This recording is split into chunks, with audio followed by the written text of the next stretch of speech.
আমি ওইটা কি পুজো বলে না? Hi guys, good morning. তোমরা সবাই কেমন আছো? আশা করছি ভালো আছো, আর আমিও কিন্তু ভালো আছি। তোমাদের কাছে আজকে একটা নিউ ব্লগ নিয়ে চলে এলাম। আজকে ব্লগটা হচ্ছে অনেকটা আলাদা রকম, কারণ আমার বোনপো আজকে আছে ভ্যাকসিন। তো ভ্যাকসিন দিতে যাবো, দিদিভাই আর আমি দুজন মিলে নিয়ে যাবো আমার বোনপোকে। তো আজকে বলতে গেলে আমার মানে 9:30টার সময় ঘুম থেকে উঠেছি, উঠে ফ্রেশ হলাম, ফ্রেশ হয়ে এখন চাটা খাওয়া হয়ে গেছে। এখন বাজে 11:10। তো এখন আমি রেডি হবো, কারণ বোনপোকে নিয়ে বললাম তোমাদের যে ভ্যাকসিন দিতে যাবো। তো আমার বোনপো একদমই খাওয়া দাওয়া কিছুই করছে না, তো দিদিভাই ওকে জোরজবস্তি করে খাওয়াচ্ছে। তো চলো পুরো একদম রেডি হয়ে তারপর তোমার সাথে দেখা হচ্ছে, কারণ আমার বোনপোকে নিয়ে তো একদম পারাই যাচ্ছে না। ঠিক আছে, যত বড়ো হচ্ছে তত না দুষ্টুমি ওর বাড়ছে। যাই হোক না কেন, চলো আগে রেডিটা হয়নি, তারপর তোমার সাথে কথা হচ্ছে। পুরো ফুল রেডি হয়ে গেছি, চলো যাওয়া যাক। আর এই জামাটা হচ্ছে আমার দিদি ভাইয়ের। তো চলো এখন বেরোই। বাপরে বাপ, এখন তেলে হয়ে যাবে মনে হচ্ছে। ও বন্ধ করবে, বন্ধ করবে।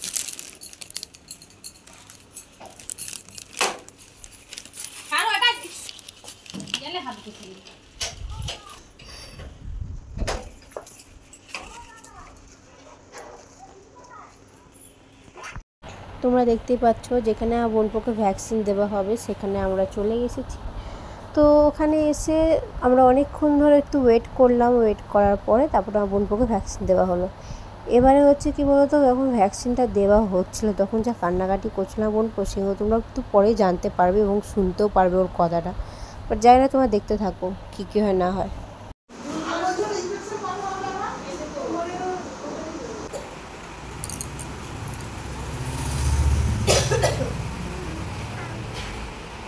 এখন কিন্তু আমার বোনপোকে ভ্যাকসিন দেওয়া হবে, তাই জন্য আমার দিদিভাই বোনপোকে নিয়ে বসেছে। এবারে যা ও চাল্লাবে, যা কান্নাকাটি করবে সেগুলো তো দেখানো যাবে না, তো তোমরা ওর গলার আওয়াজটাই শুনে নাও। তো গাইস, তোমরা তো আমার বোনপোর গলার আওয়াজ শুনতে পাচ্ছ। যখন ও ভ্যাকসিনটা হচ্ছিলো তখন যা কান্নাকাটি করছিলো, ওর চাল্লানো দেখে তো মানে ওর কষ্ট দেখে আমার দিদিভাই আর আমি দুজনে ভাই কেঁদে ফেলেছিলাম, কারণ একদমই সহ্য হয় না। আমার দিদিভাই আমার কেন, পুরো ফুল ফ্যামিলি, আমার বোনপো যদি কিছু হয় আমাদের কারোরই ভালো লাগে না। বাট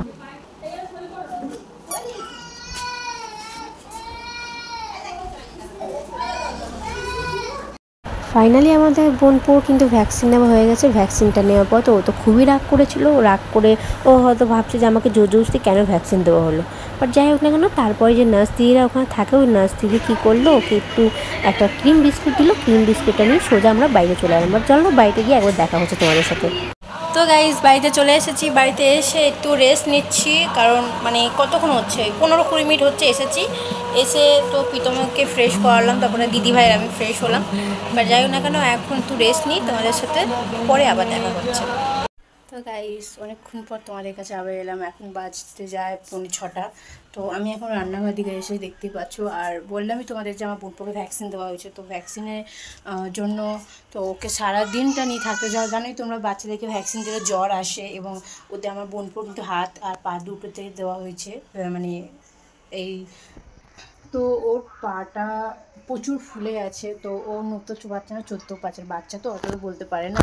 তো তাই জন্য তখন বাইরে এসে তখন তোমাদের সাথে লাস্ট দেখা হলো। তারপরে তোমাদের সাথে দেখাও হয়নি, কারণ আমি অতটা বিজি ছিলাম, আমি আর আমার দিদিভাই অতটা বিজি যে হয়তো তোমাদেরকে কিছু দেখাতেও পারলাম না। কিন্তু এখন আমার ইচ্ছা করেছে যে একটু ঘুমাচ্ছিলাম, কিন্তু বাচ্চারা তো ব্যথা হচ্ছে বলে তো বলতে পারছি না।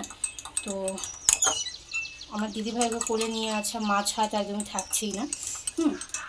তো আমি গিয়েছিলাম একটু দিদিভাইকে দিতে। তো আমার বোনপো যা জিদ করছে খাবার জন্য, এই আম পান্নাটা বানিয়েছি। আমার বোনপো যা জিদ করছে, তা আমি দিদিভাই বলো তুই যা লুকিয়ে লুকিয়ে খেয়ে নে, কারণ ওর তো সবে ভ্যাকসিন দেওয়া হয়েছে না, তাই জন্য। তো আমি একটুখানি এটা খাই, তারপর তোমার সাথে আবার কথা বলছি।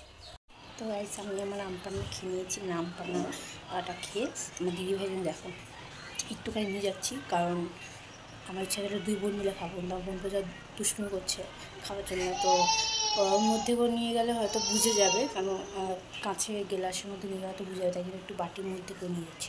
তো চলো। ওই কারা তোর কাশি হচ্ছে না, খেয়ে নে। কারা কারা তোর কাশি হচ্ছে না খেনি? কারা কারা তোর কাশি হচ্ছে না খেনি?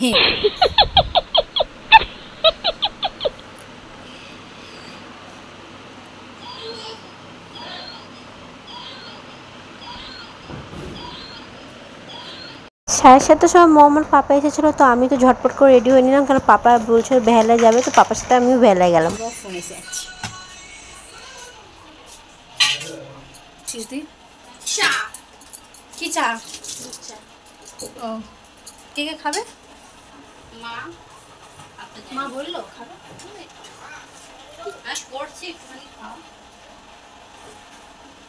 তো গাইস তোমরা দেখতে পাচ্ছ আমি এখন বেহালা বাড়িতে এসেছি, আর আমার পাপার সাথে এলাম, কারণ দিদি বাড়িতে ছিলাম। দিদি বাড়ি থেকে একটু আমার কটা জিনিসপত্র নেওয়া আছে বেহালাতে, তো নিতে এসেছি। তো ওইগুলো নিয়ে আবার চলে যাব।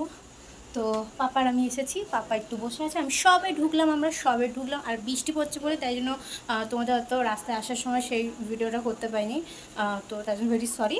আর কারণ পাপাকে ফোনটা দিয়ে দিয়েছিলাম আর পাপার পকেটে ছিল, আর বৃষ্টি পড়ছে তো তাই জন্য তো ফোনটা সাবধানে রাখতাম, তো তাই জন্য। বাট যাই হোক না, চলো বেলা বাড়িতে এসেছি, কী কী নিই কী কী করি না করি সেগুলো তোমাদেরকে বলবো। আর দেখাচ্ছি চলো। ও থামি থামি, ওইটা এটা কী পুজো বলে না? হ্যাঁ, যে নারায়ণের বেতে হয়েছে আমাদের, মানে এটা কি কি বলে না? হুম, ও ধরে নাও, ধরে খা।